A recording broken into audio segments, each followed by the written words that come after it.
இரட்சகரும் மீட்பருமாகிய இயேசு கிறிஸ்துவின் அற்புதமான நாமத்தினாலே உங்கள் ஒவ்வொருவரையும் வாழ்த்தி இந்த புதிய நாளிலும் தேவனுடைய ஜீவனுள்ள வார்த்தையின் மூலமாய் உங்களை சந்திப்பதிலே நான் கர்த்தருக்குள் மகிழ்ச்சி அடைகின்றேன்.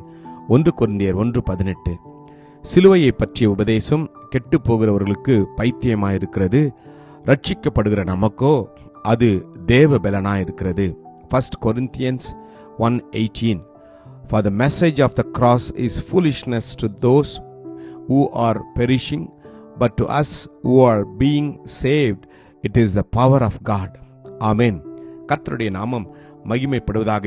இயேசு கிறிஸ்து சிலுவையில் என்ன செய்து முடித்தார் நமக்காக என்பதை குறித்து நாம் தியானிப்போம். முதலாவதாய், அவர் சிலுவையில் உங்களுக்காகவும் எனக்காகவும் அவர் பகையை கொன்றிருக்கின்றார்.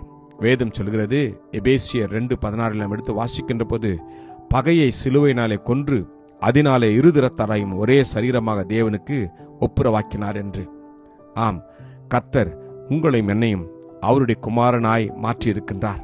இரண்டாவதாய், அவர் சிலுவையிலே வெற்றி சிறந்திருக்கின்றார். வேதம் சொல்கிறது, கொலோசியர் 2:15 துரைதனங்களையும் அதிகாரங்களையும் உரித்து கொண்டு வெளியரங்கமான கோலமாக்கி அவைகளின் மேல் சிலுவையில் வெற்றி சிறந்தார். சாத்தானை நீங்களும் நானும் ஜெயிக்கும்படிக்கு இயேசு கிறிஸ்து சாத்தானின் தலையை நசுக்கும்படியாய் சிலுவையிலே தன்னை தான் அவர் ஒப்பு கொடுத்தார்.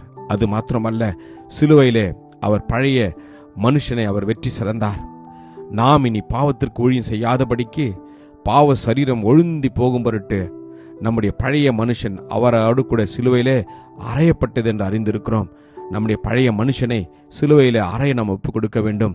இயேசு கிறிஸ்து நமக்காக எல்லாவற்றையும் செய்து முடித்த பிறகும் கூட நீங்களும் நானும் அதே பாவத்திலே வாழ்ந்து விடாதபடி கர்த்தர் நமக்கு செய்து முடித்த அந்த சிலுவையிலே வெற்றி சிறந்த காரியத்தை நீங்களும் நானும் ஏற்றுக்கொண்டு அந்த இயேசு செய்த அந்த காரியத்திற்கு நம்மை நாம் அர்ப்பணிக்க வேண்டும். அப்பொழுது நீங்களும் நானும் ஜெயமுள்ள வாழ்க்கையாய் வாழ முடியும். மாத்திரமல்ல, அவர் சிலுவையில் மரணம் பரியந்தமும் அவர் கீழ்ப்படிந்தவனாய் இருந்தார். வேதம் சொல்கிறது, பிலிப்பியர் 2:8 அவர் மனுஷ ரூபமாய் காணப்பட்டு சிலுவையின் மரண பரியந்தமும் கீழ்ப்படிந்தவராகி தம்மை தாமே தாழ்த்தினார் என்று. எனக்கு பிரியமான தேவஜனமே, நீங்களும் நானும் அந்த உலகத்தில் வாழ்கின்ற போது நம்மை தாழ்த்தி தேவனுடைய அன்பையும் தேவனுடைய இரக்கத்தையும் வெளிப்படுத்துகிற பிள்ளைகளாக நாம் வாழ வேண்டும். மாத்திரமல்ல, அவர் சிலுவையிலே நம்முடைய பாவங்களை அவர் சுமந்து தீர்த்தார் என்று வேதம் சொல்கிறது. 1 பேதுரு 2:24 நாம் வாசிக்கிறோம், நாம் பாவங்களுக்கு செத்து நீதிக்கு பிழைத்திருக்கும்படிக்கு அவர்தாமே தமது சரீரத்தில் நம்முடைய பாவங்களை சிலுவையின் மேல் சுமந்து தீர்த்தாராம்.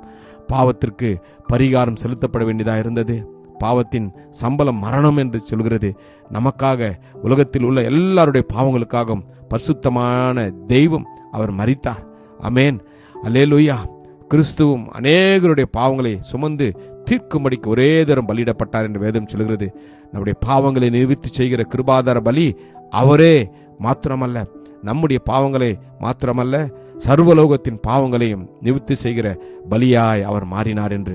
உங்களுக்காகவும் எனக்காகவும் இயேசு கிறிஸ்து சிலுவையை ஏற்று எல்லாவற்றையும் அவர் செய்து முடித்து விட்டார். அது மாத்திரமல்ல, அவர் நம்முடைய பலவீனங்களையும் நோய்களையும் சிலுவையிலே சுமந்தார் என்று வேதம் சொல்கிறது. மத்திய 8:17 அவர்தாமே நம்முடைய பலவீனங்களை ஏற்றுக்கொண்டு நம்முடைய நோய்களை சுமந்தார் என்று வேதம் சொல்கிறது. நம்முடைய நோய்கள் எல்லாவற்றையும் அவர் சுமந்து தீர்த்து விட்டார். எனவேதான் அவருடைய தழும்புகளாலே நீங்களும் நானும் குணமாகிறோம் என்று அறிக்கை செய்கின்ற போது கர்த்தர் உங்களுக்கும் எனக்கும் அவர் நிச்சயமாய் சுகத்தை கொடுப்பார். ஏசாயா 53:5 அதை தான் நாம் வாசிக்கிறோம். நம்முடைய மீறுதல்களின் நிமித்தம் அவர் காயப்பட்டு நம்முடைய அக்கிரமங்கள் நிமித்தம் அவர் துக்கப்பட்டார். ஆமென், நொறுக்கப்பட்டார். நமக்கு சமாதானத்தை உண்டு பண்ணும் ஆக்கினை அவர் மேல் வந்தது. அவருடைய தழும்புகளால் நாம் குணமாகிறோம் என்று வேதம் சொல்கிறது. நம்முடைய பாடுகளையும் நம்முடைய துக்கங்களையும் சிலுவையிலே அவர் சுமந்தார். ஆம், மெய்யாகவே அவர் நம்முடைய பாடுகளையும் ஏற்றுக்கொண்டு நம்முடைய துக்கங்களை சுமந்தார் என்று. இனி பாடுகளை குறித்து, உங்களுடைய துக்கங்களை குறித்து கவலைப்பட வேண்டாம். இயேசு கிறிஸ்து எல்லாவற்றையும் சிலுவையிலே அவர் செய்து முடித்து விட்டார். இந்த நாளில் நம்ம அர்ப்பணிப்போமா? கிருபையும் இரக்கமும் நிறைந்த நல்ல தகப்பனே, இந்த நல்ல நாளுக்காக உமக்கு நன்றி அப்பா. நீர் எங்களுக்காய் சிலுவையில் செய்து முடித்த ஒவ்வொரு நற்காரியங்களுக்காக உமக்கு நன்றி ஆண்டவரே. தகப்பனே, நீர் ஆண்டவரே எங்களுக்காய் செய்த ஒவ்வொரு ஆண்டவரே அப்பா கர்த்தாவே அன்பின் ஆண்டவரே ஊழியங்களுக்காக உமக்கு நன்றி தகப்பனே. எங்களுடைய துக்கங்களை சுமந்திரே உமக்கு நன்றி, அக்கிரமங்களை சுமந்திரே உமக்கு நன்றி, பாவங்களை சுமந்திரே உமக்கு நன்றி, சிலுவையிலே அப்பா சாத்தானை ஜெயித்திரே உமக்கு நன்றி. நாங்களும் ஆண்டவரே உம்முடைய வார்த்தையை நம்பி உம்மை போல வாழ எங்களை அர்ப்பணிக்கிறோம். ஆசீர்வதியும். இயேசு கிறிஸ்துவின் வல்லமையுள்ள நாமத்திலே ஜெபிக்கிறோம் ஜீவனுள்ள நல்ல தகப்பனே. ஆமென். God bless you. Jesus loves you. Amen.